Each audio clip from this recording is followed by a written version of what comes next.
یه جوری میای میری انگار که دیرته، عذاب دادن منم جزئی از تقدیرته.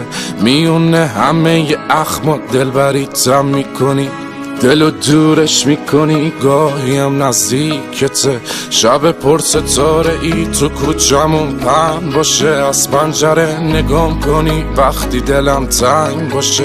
جای بد بودم با این دل دیوونه میدونی، مهربون باش فکر نمی کنم دلت سنگ باشه. چی میشه رد بشی از کوچمون، یه نگاهی کنی ابرو کمون.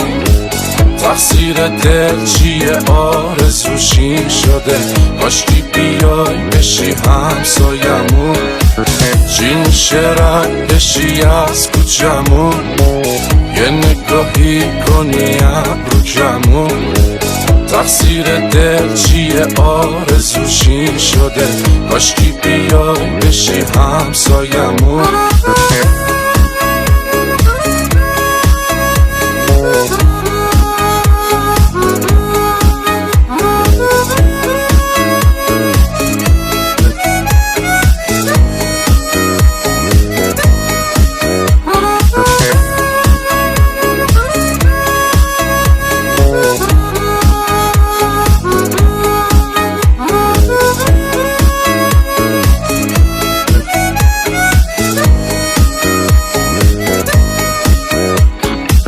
گلگلی پیرن تو شال قرمز رو سره، تک تک اون قدمات حتی روم با رفتن. همشون فانتزیای شب و روز من شدن، خودمو هر روز مجسم میکنم دور و بر.